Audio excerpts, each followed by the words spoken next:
ಮೈಸೂರಿನಲ್ಲಿದ್ದಾರೆ ಕೇಂದ್ರ ಗೃಹ ಸಚಿವ ಅಮಿತ್ ಶಾ. ಅದರಲ್ಲೂ ಲೋಕಸಭಾ ಚುನಾವಣೆಯ ಹೊಸ್ತಿಲಲ್ಲಿ ಶಾ ಭೇಟಿ ಬಹಳ ಮಹತ್ವವನ್ನು ಪಡೆದುಕೊಳ್ತಾ ಇದೆ. ಸುತ್ತೂರು ಜಾತ್ರಾ ಮಹೋತ್ಸವದಲ್ಲಿ ಭಾಗಿಯಾಗ್ತಾರೆ ಅಮಿತ್ ಶಾ. ಮೈಸೂರಿನಲ್ಲಿದ್ದಾರೆ ಬಿಜೆಪಿ ಚಾಣಕ್ಯ ಅಮಿತ್ ಶಾ. ರಣಕಹಳಿಯನ್ನ ಮೊಳಗಿಸ್ತಾ ಇದ್ದು ರಾಡಿಸನ್ ಹೋಟೆಲ್ನಲ್ಲಿ ಅವರೇನು ವಾಸ್ತವ್ಯ ಹೂಡಿದ್ದಾರೆ. ಅಲ್ಲಿಂದ ಹೊರಟಿದ್ದಾರೆ, ಸುತ್ತೂರು ಮಠದತ್ತ ತೆರಳಿದ್ದಾರೆ ಅಮಿತ್ ಶಾ. ಸುತ್ತೂರು ಜಾತ್ರಾ ಮಹೋತ್ಸವದಲ್ಲಿ ಭಾಗಿಯಾಗ್ತಾರೆ. ಅಲ್ಲಿ ಕಾರ್ಯಕ್ರಮದ ವೇದಿಕೆ ಮೈತ್ರಿ ನಾಯಕರೊಂದಿಗೆ ವೇದಿಕೆಯನ್ನು ಹಂಚಿಕೊಳ್ತಾರೆ. ರಸ್ತೆ ಮೂಲಕ ಸುತ್ತೂರು ಕ್ಷೇತ್ರದತ್ತ ತೆರಳಿದ್ದಾರೆ ಅಮಿತ್ ಶಾ. ಶಾಮನೂರು ಶಿವಶಂಕರಪ್ಪ ಗೆಸ್ಟ್ ಹೌಸ್ ಅನ್ನು ಉದ್ಘಾಟಿಸುತ್ತಾರೆ. ದೃಶ್ಯಗಳನ್ನು ನೋಡ್ತಾ ಇದ್ದೀವಿ. ರಾಡಿಸನ್ ಹೋಟೆಲ್ನಿಂದ ಹೊರಟಂತಹ ದೃಶ್ಯ. ಈಗಾಗಲೇ ರಸ್ತೆ ಮಾರ್ಗವಾಗಿ ಸುತ್ತೂರು ಜಾತ್ರಾ ಮಹೋತ್ಸವದಲ್ಲಿ ಭಾಗಿಯಾಗುವುದಕ್ಕೆ ಸುತ್ತೂರು ಕ್ಷೇತ್ರದತ್ತ ತೆರಳಿದ್ದಾರೆ ಅಮಿತ್ ಶಾ. ನಿನ್ನೆ ರಾತ್ರಿ ರಾಜ್ಯಕ್ಕೆ ಬಂದರು. ಎಲ್ಲೇ ತಂಗಿದ್ದಾರೆ ರಾಡಿಸನ್ ಹೋಟೆಲ್ನಲ್ಲಿ. ಚಾಮುಂಡಿ ಬೆಟ್ಟಕ್ಕೆ ಹೋಗ್ತಾರೆ ಅನ್ನುವಂಥ ಪ್ಲಾನಿಂಗ್ ಇತ್ತು. ನಂತರ ಬದಲಾವಣೆಗಳಾದವು. ಈಗ ನೇರವಾಗಿ ಅವರು ರಸ್ತೆ ಮೂಲಕ ಸುತ್ತೂರು ಕ್ಷೇತ್ರದತ್ತ ತೆರಳಿದ್ದಾರೆ. ತೆರಳೋದಕ್ಕೂ ಮುನ್ನ ಹೋಟೆಲ್ನಿಂದ ಹೊರಡ್ತಾ ಇದ್ದಂತಹ ಸಂದರ್ಭದ ಚಿತ್ರಣವನ್ನು ನೋಡ್ತಾ ಇದ್ವಿ. ಅಮಿತ್ ಶಾ ರಾಜ್ಯ ಭೇಟಿಯ ಹಿನ್ನೆಲೆ ರಾಜ್ಯ ಬಿಜೆಪಿಯಲ್ಲಿ ಭಾರಿ ಸಂಚಲನ ಮೂಡ್ತಾ ಇದೆ. ಸುತ್ತೂರು ಮಠದತ್ತ ಧಾವಿಸ್ತಾ ಇದ್ದಾರೆ ಅಮಿತ್ ಶಾ. ಸುತ್ತೂರು ಜಾತ್ರಾ ಮಹೋತ್ಸವದಲ್ಲಿ ಭಾಗಿಯಾಗ್ತಾರೆ. ದೃಶ್ಯಗಳನ್ನು ನೋಡ್ತಾ ಇದ್ದೀವಿ. ಹೋಟೆಲ್ನಿಂದ ಹೊರಟು ಮಠದತ್ತ ಧಾವಿಸ್ತಾ ಇರುವಂತಹ ಅಮಿತ್ ಶಾ. ಬಹಳ ಮಹತ್ವದ ಭೇಟಿ ಇವತ್ತು. ಪ್ರಮುಖವಾಗಿ ಜಾತ್ರಾ ಮಹೋತ್ಸವದಲ್ಲಿ ಭಾಗಿಯಾಗೋದಕ್ಕೆ ಬಂದಿದ್ರೂ ಕೂಡ ಬಿಜೆಪಿ ರಣತಂತ್ರವನ್ನು ಹೆಣೆಯುವುದಕ್ಕೆ, ಬರಲಿರುವ ಲೋಕಸಭಾ ಚುನಾವಣೆಗೆ ಸಿದ್ಧತೆಯನ್ನು ಮಾಡಿಕೊಳ್ಳೋದಕ್ಕೆ ಇವತ್ತಿನ ಈ ಮೀಟಿಂಗ್ನಲ್ಲಿ ಸಾಕಷ್ಟು ಸ್ಟ್ರಾಟಜಿಗಳನ್ನು ಮಾಡಲಾಗುತ್ತೆ. ಸುತ್ತೂರು ಜಾತ್ರಾ ಮಹೋತ್ಸವದಲ್ಲಿ ಶಾಮನೂರು ಶಿವಶಂಕರಪ್ಪ ಗೆಸ್ಟ್ ಹೌಸ್ ಅನ್ನ ಉದ್ಘಾಟನೆ ಮಾಡ್ತಾರೆ ಅಮಿತ್ ಶಾ.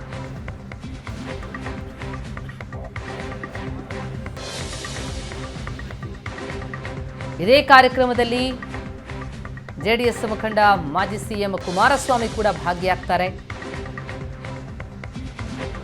ಮೈತ್ರಿ ಬಳಿಕ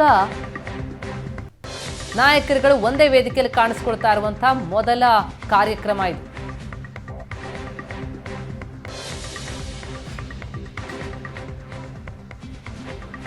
ಎಸ್ ಶಾ ಸುತ್ತೂರು ಮಠದ ಧಾವಿಸ್ತಾ ಇದ್ದು ಈ ಬಗ್ಗೆ ಡೀಟೇಲ್ಸ್ ಕೊಡ್ತಾರೆ ನಮ್ಮ ರಿಪೋರ್ಟರ್ ಮಧು. ಈಗ ಸಂಪರ್ಕದಲ್ಲಿದ್ದಾರೆ. ಮಧು, ಈಗ ಹೋಟೆಲ್ನಿಂದ ತೆರಳಿದ್ದಾರೆ ಶಾ. ಇನ್ನೆಷ್ಟೊತ್ತಾಗ್ಬೋದು ಸುತ್ತೂರು ಕಾರ್ಯಕ್ರಮದಲ್ಲಿ ಭಾಗಿಯಾಗೋದಕ್ಕೆ? ಎಷ್ಟು ಮಹತ್ವ ಪಡೆದುಕೊಳ್ತಾ ಇದೆ ಇವತ್ತಿನ ಇವರ ಭೇಟಿ? ಪ್ರತಿಮಾ, ಇನ್ನು 10-20 ನಿಮಿಷಗಳ ಒಳಗಾಗಿ ಅಮಿತ್ ಶಾ ಅವರು ಸುತ್ತೂರು ಕ್ಷೇತ್ರಕ್ಕೆ ಭೇಟಿಯನ್ನು ಕೊಡ್ತಾರೆ. ಈಗಾಗಲೇ ಕೂಡ ಮೈಸೂರಿನ ರಾಡಿಸನ್ ಬ್ಲೂ ಹೋಟೆಲನ್ನು ಕೂಡ ಅವರೀಗ ಬಿಟ್ಟಿರ್ತಕ್ಕಂಥದ್ದು. ಸುತ್ತೂರಿನಲ್ಲಿ ನಡೀತಾ ಇರ್ತಕ್ಕಂಥ ಅಂದರೆ ಫೆಬ್ರವರಿ 6ರಿಂದ 11ರವರೆಗೆ ನಡೀತಾ ಇದ್ದಂಥ ಜಾತ್ರಾ ಮಹೋತ್ಸವ ಏನಿತ್ತು, ಮಹೋತ್ಸವದಲ್ಲಿ ಅವರು ಕೂಡ ಪಾಲ್ಗೊಳ್ತಾರೆ. ಅಮಿತ್ ಶಾ ಅವರ ಜೊತೆಗೆ ಸಾಕಷ್ಟು ಜನ ಗಣ್ಯರು ಕೂಡ ವೇದಿಕೆಯಲ್ಲಿ ಇರ್ತಾರೆ. ಭಾಳ ಮುಖ್ಯವಾಗಿ ರಾಜ್ಯಾಧ್ಯಕ್ಷ ವಿಜೇಂದ್ರ ಅವರು ಇರ್ಬೋದು, ಮಾಜಿ ಸಿಎಂ ಬಸವರಾಜ ಬೊಮ್ಮಾಯಿ ಅವರು ಇರ್ಬೋದು, ಪ್ರಹ್ಲಾದ್ ಜೋಶಿ ಅವರು ಇರ್ಬೋದು. ಈ ರೀತಿಯಾಗಿ ಬಿಜೆಪಿಯ ಘಟಾನುಘಟಿ ನಾಯಕರುಗಳಿರ್ತಾರೆ. ಅದರ ಜೊತೆಗೆ NDA ಮೈತ್ರಿಕೂಟವನ್ನು ಸೇರ್ಕೊಂಡಿರ್ತಕ್ಕಂತಹ JDSನ ನಾಯಕರು, ಅದರಲ್ಲೂ ಮಾಜಿ ಸಿಎಂ ಕುಮಾರಸ್ವಾಮಿ ಅವರು ಕೂಡ ಅವರ ಜೊತೆಗೆ ವೇದಿಕೆಯನ್ನು ಹಂಚಿಕೊಳ್ತಾರೆ ಅನ್ನೋ ಒಂದು ಮಾಹಿತಿಗಳು ಬರ್ತಾ ಇತ್ತು. ಆದರೆ ಈಗಷ್ಟೇ ಕೂಡ ಬಂದಿರತಕ್ಕಂಥ ಮಾಹಿತಿ, ಕಡೆ ಕ್ಷಣದಲ್ಲಿ ಅನಾರೋಗ್ಯದ ನಿಮಿತ್ತದಲ್ಲಿ ಕುಮಾರಸ್ವಾಮಿ ಅವರು ವೇದಿಕೆಯಲ್ಲಿ ಕಾಣಿಸ್ಕೊಳ್ಳುವಂಥದ್ದು ಅನುಮಾನ ಅಂತ ಸದ್ಯಕ್ಕೆ ಕೇಳಲಾಗ್ತಾ ಇದೆ. ಈ ವಿಚಾರವಾಗಿ ದೂರವಾಣಿಯಲ್ಲಿ ಮಾತುಕತೆಯನ್ನು ಆಡಿ ಅಮಿತ್ ಶಾ ಅವರಿಗೆ ಕೂಡ ತಿಳಿಸಿದ್ದಾರೆ ಅನ್ನೋ ಒಂದು ಸದ್ಯದ ಮಾಹಿತಿ ಬರ್ತಾ ಇರ್ತಕ್ಕಂಥದ್ದು. ಇನ್ನು ವೇದಿಕೆಯಲ್ಲೂ ಕೂಡ ಎಲ್ಲ ಸಿದ್ಧತೆಗಳಾಗಿದೆ. ನೀವು ಗಮನಿಸ್ಬೋದು, ಈಗಾಗಲೇ ಕೂಡ ಗಣ್ಯರು ಸಭಿಕರು ಎಲ್ಲರೂ ಕೂಡ ಬಂದಿರತಕ್ಕಂಥದ್ದು. SPGಯ ಸೆಕ್ಯೂರಿಟಿ ಏನಿದೆ ಆ ಸೆಕ್ಯೂರಿಟಿ ಕೂಡ ಟೈಟ್ ಆಗಿರ್ತಕ್ಕಂಥದ್ದು. ವೇದಿಕೆಯ ಮುಂಭಾಗದ ಪರಿಸ್ಥಿತಿಯನ್ನು ಕೂಡ ನೀವು ಗಮನಿಸ್ಬೋದು. ಈಗಾಗಲೇ ಕೂಡ ಏನು ಭದ್ರತಾ ಸಿಬ್ಬಂದಿಗಳೇನಿದ್ದಾರೆ ಅವರು ರೋಡನ್ನು ಕ್ಲಿಯರ್ ಮಾಡುವಂಥ ಕೆಲಸವನ್ನು ಕೂಡ ಮಾಡ್ತಿದ್ದಾರೆ. ಅಮಿತ್ ಶಾ ಅವರು ಮೊದಲಿದ್ದ TPಯ ಪ್ರಕಾರವಾಗಿ ಮಂಡಕಳ್ಳಿ ವಿಮಾನ ನಿಲ್ದಾಣಕ್ಕೆ ಹೋಗಿ ಹೆಲಿಕಾಪ್ಟರ್ನ ಮೂಲಕವಾಗಿ ಸುತ್ತೂರಿಗೆ ಬರಬೇಕಿತ್ತು. ಕಡೆ ಕ್ಷಣದಲ್ಲಿ ಬದಲಾದಂಥ TP ಏನಿದೆ ಅವರು ಬೈ ರೋಡ್ ಕೂಡ ಬರ್ತಾ ಇರ್ತಕ್ಕಂಥದ್ದು.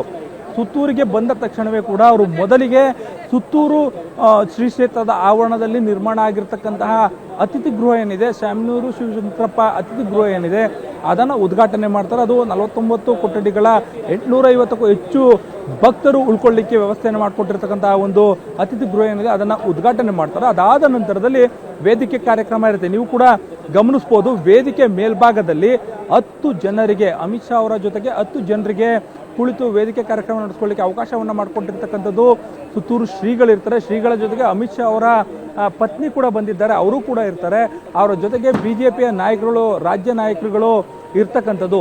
ಇವರೆಲ್ಲರ ಜೊತೆಗೆ ಅಮಿತ್ ಶಾ ಅವರು ಈ ವೇದಿಕೆಯನ್ನು ಅಲಂಕರಿಸ್ತಾರೆ. ಅಲ್ಲಿ ಸದ್ಯಕ್ಕೆ ಮಠದ ಮೂಲಗಳಿಂದ ಬಂದಿರತಕ್ಕಂಥ ಮಾಹಿತಿ ಪ್ರಕಾರವಾಗಿ ವಿಜಯೇಂದ್ರ ಅವರು ಇರ್ಬೋದು, ಕುಮಾರಸ್ವಾಮಿ ಅವರು ಇರ್ಬೋದು, ಅವರಿಬ್ಬರಿಗೂ ಕೂಡ 5 ನಿಮಿಷಗಳು ವೇದಿಕೆಯಲ್ಲಿ ಭಾಷಣ ಮಾಡಲಿಕ್ಕೆ ಅವಕಾಶವನ್ನು ಸದ್ಯಕ್ಕೆ ಮಾಡಿಕೊಟ್ಟಿರ್ತಕ್ಕಂಥದ್ದು. ಅದಾದ ನಂತರದಲ್ಲಿ ಶ್ರೀಗಳು ಆಶೀರ್ವಚನವನ್ನು ಕೊಡ್ತಾರೆ. ನಂತರದಲ್ಲಿ ಅಮಿತ್ ಶಾ ಅವರು ಕೂಡ ನೆರೆದಿರ್ತಕ್ಕಂಥ ಭಕ್ತರನ್ನ ಉದ್ದೇಶಿಸಿ ಮಾತನ್ನು ಆಡಲಿದ್ದಾರೆ. ಇದಾದ ನಂತರದಲ್ಲಿ ಮತ್ತೆ ಮೈಸೂರಿಗೆ ಅವರು ತೆರಳುತ್ತಾರೆ. ಚಾಮುಂಡೇಶ್ವರಿ ದರ್ಶನ ಆದ ನಂತರದಲ್ಲಿ ರಾಡಿಸನ್ ಬ್ಲೂ ಹೋಟೆಲ್ನಲ್ಲಿ ಸಭೆ ಇರುತ್ತೆ. 2 ಪ್ರಮುಖವಾದ ಸಭೆ ಇರತಕ್ಕಂಥದ್ದು. ಈ ಸಭೆ ಕೂಡ ಹೆಚ್ಚು ಮಹತ್ವವನ್ನು ಪಡ್ಕೊಂಡಿದೆ. ಲೋಕಸಭಾ ಚುನಾವಣೆ ಹಿನ್ನೆಲೆಯಲ್ಲಿ ನಡೀತಾ ಇರತಕ್ಕಂಥ ಈ ಸಭೆಗಳೇನಿದೆ, ಈ ಸಭೆಯಲ್ಲಿ ರಾಜ್ಯ ಮಟ್ಟದ ನಾಯಕರುಗಳು ಇರ್ತಾರೆ. ಅದು ರಾಜ್ಯ ಕೋರ್ ಕಮಿಟಿ ಸಭೆ ಆಗಿರುತ್ತೆ. ಅದಾದ ನಂತರದಲ್ಲಿ 4 ಲೋಕಸಭಾ ಕ್ಷೇತ್ರಗಳ ಸಂಬಂಧವಾಗಿ 5 ಜಿಲ್ಲೆಗಳ ನಾಯಕರೊಂದಿಗೆ ನಡೆಸ್ತಕ್ಕಂಥ ಹೈ ವೋಲ್ಟೇಜ್ ಮೀಟಿಂಗ್ ಏನಿದೆ ಅದು ಹೆಚ್ಚು ಗಮನವನ್ನು ಸೆಳ್ಕೊಂಡಿದೆ. ಮೈಸೂರು ಭಾಗದಲ್ಲಿ BJP ತನ್ನ ಸ್ಟ್ರೆಂತನ್ನು ಜಾಸ್ತಿ ಮಾಡಿಕೊಳ್ಳುವಂಥದ್ದು, ಮೈತ್ರಿ ಅಭ್ಯರ್ಥಿಗಳನ್ನು ಗೆಲ್ಲಲಿಕ್ಕೆ ಯಾವೆಲ್ಲ ಕಾರ್ಯತಂತ್ರಗಳನ್ನು ರೂಪಿಸಬೇಕು, ಇದ್ರ ಬಗ್ಗೆ ಹೆಚ್ಚಿನ ಚರ್ಚೆಗಳಾಗುತ್ತೆ. ಪ್ರತಿಮಾ. ಎಸ್ ಮಧು, ಜೊತೆಗೆ ಇವತ್ತಿನ ಭೇಟಿಯ ವೇಳೆ ತಾವು ಹೇಳ್ತಾ ಇದ್ರಿ ಅಂದರೆ HDK ಬರುವಂಥದ್ದು ಡೌಟ್ಫುಲ್ ಅನ್ನುವಂಥದ್ದು ಇನ್ನೂ ಕೂಡ ಸ್ಪಷ್ಟ ಆಗಬೇಕಾಗಿದೆ. ಆದರೆ ಭೋಜನದ ಸಮಯದಲ್ಲಿ ಒಂದು ಸಣ್ಣ ಮೀಟಿಂಗ್ ಆಗುತ್ತೆ ಅನ್ನುವಂಥ ಮಾತುಗಳೇನಿತ್ತು, ಆ ವಿಚಾರಕ್ಕೆ ಸಂಬಂಧಪಟ್ಟಂತೆ ಏನು ಡೀಟೇಲ್ಸ್ಗಳು ಲಭ್ಯ ಆಗ್ತಾ ಇದೆ? ಹಾಗಿದ್ರೆ ಜಾತ್ರಾ ಮಹೋತ್ಸವದ ಬಳಿಕ ಒಂದು ಸುತ್ತಿನ ಮಾತುಕತೆ, ಆ ನಂತರ ಚಾಮುಂಡಿ ಬೆಟ್ಟಕ್ಕೆ ತೆರಳುತ್ತಾರ? ಪ್ರತಿಮಾ, ಈಗ ಈ ವೇದಿಕೆ ಕಾರ್ಯಕ್ರಮ ಆದ ನಂತರದಲ್ಲಿ ಅಮಿತ್ ಶಾ ಅವರಿಗೆ ಸುತ್ತೂರು ಕ್ಷೇತ್ರದಲ್ಲೇ ಕೂಡ ಭೋಜನದ ವ್ಯವಸ್ಥೆ ಇರುತ್ತೆ. ಭೋಜನ ಆದ ನಂತರದಲ್ಲಿ ಅವರು ಮೈಸೂರಿಗೆ ತೆರಳುವಂಥದ್ದು. ಭೋಜನದ ಸಂದರ್ಭದಲ್ಲಿ ಮೈತ್ರಿ ನಾಯಕರೇನಿದ್ದಾರೆ ಅವರ ಚರ್ಚೆ ಸಾಧ್ಯತೆ ಇದೆ ಅಂತ ಕೂಡ ಹೇಳಲಾಗ್ತಾ ಇತ್ತು. ಇದು ಬಹಳ ಇಂಪಾರ್ಟೆಂಟ್. ಯಾಕಂತ ಹೇಳಿದ್ರೆ ಮೈತ್ರಿಯ ನಾಯಕರುಗಳು ಒಟ್ಟೊಟ್ಟಾಗಿ ಮೀಟಿಂಗನ್ನು ಮಾಡುವಂಥದ್ದು ಸ್ಥಳೀಯವಾಗಿರ್ತಕ್ಕಂತಹ ಕಾರ್ಯಕರ್ತರು ಮತ್ತು ಮುಖಂಡರುಗಳೇನಿರುತ್ತೆ ಅವ್ರಿಗೆ ಒಂದು ಸ್ಟ್ರೆಂಥನ್ ಆಗುತ್ತೆ. ಅಂದರೆ ಮೈತ್ರಿ ವಿಚಾರ ಕೇವಲ ಮಾತುಕಷ್ಟೇ ಇರೋದಿಲ್ಲ, ನಮ್ಮ ನಾಯಕರು ಜೊತೆಗಿದ್ದಾರೆ, ನಾವು ಈ ಭಾಗದಲ್ಲಿ ಹೆಚ್ಚು ಕೆಲಸವನ್ನು ಮಾಡಬೇಕು ಅನ್ನೋ ಒಂದು ಹುರುಪನ್ನು ತರುತ್ತೆ. ಈ ಕಾರಣಕ್ಕಾಗಿಯೇ ಕೂಡ ಆ ಒಂದು ಮೀಟಿಂಗ್ ಏನಿದೆ ಅದು ಹೆಚ್ಚು ಮಹತ್ವವನ್ನು ಕೂಡ ಪಡ್ಕೊಳ್ಳುತ್ತೆ. ಯಾಕಂತ ಹೇಳಿದ್ರೆ ಮೈಸೂರು ಕೊಡಗು ಲೋಕಸಭಾ ಕ್ಷೇತ್ರ ಏನಿದೆ ಅದರ ಜೊತೆಗೆ ಚಾಮರಾಜನಗರವನ್ನು ಕೂಡ ಈ ಬಾರಿ ಗೆಲ್ಲಬೇಕು. ಮಂಡ್ಯದಲ್ಲೂ ಕೂಡ ತಮ್ಮ ಮೈತ್ರಿ ಅಭ್ಯರ್ಥಿಯನ್ನು ಗೆಲ್ಲಿಸಲಿಕ್ಕೆ ಯಾವೆಲ್ಲ ಸಪೋರ್ಟ್ಗಳನ್ನು ಮಾಡಬೇಕು ಅದನ್ನು ಕೂಡ ಮಾಡಬೇಕು. ಸಣ್ಣ ಪುಟ್ಟ ಸ್ಥಳೀಯವಾಗಿ ಇಬ್ಬರು ಪಕ್ಷಗಳ ನಾಯಕರುಗಳ ಜೊತೆ ಇರ್ತಕ್ಕಂಥ ಸಣ್ಣ ಪುಟ್ಟ ಭಿನ್ನಾಭಿಪ್ರಾಯಗಳೇನಿರ್ತವೆ ಅವುಗಳನ್ನು ಬದಿಗೊತ್ತಿ ಕೆಲಸವನ್ನು ಮಾಡಬೇಕು ಅನ್ನೋ ಒಂದು ನಿಟ್ಟಿನಲ್ಲಿ ಅವ್ರಿಗೆ ಕಿವಿ ಮಾತನ್ನು ಕೂಡ ಹೇಳ್ತಾರೆ. ಇವೆಲ್ಲ ವಿಚಾರಗಳು ಕೂಡ ಇರೋ ಕಾರಣಕ್ಕಾಗಿ ಇವತ್ತಿನ ಮೀಟಿಂಗ್ ಏನಿದೆ ಹೆಚ್ಚು ಮಹತ್ವವನ್ನು ಪಡ್ಕೊಳ್ಳುತ್ತೆ. ಪ್ರತಿಮಾ. ಎಸ್, ಥ್ಯಾಂಕ್ ಯು ಮಧು ತಮ್ಮೆಲ್ಲ ಮಾಹಿತಿಗೆ.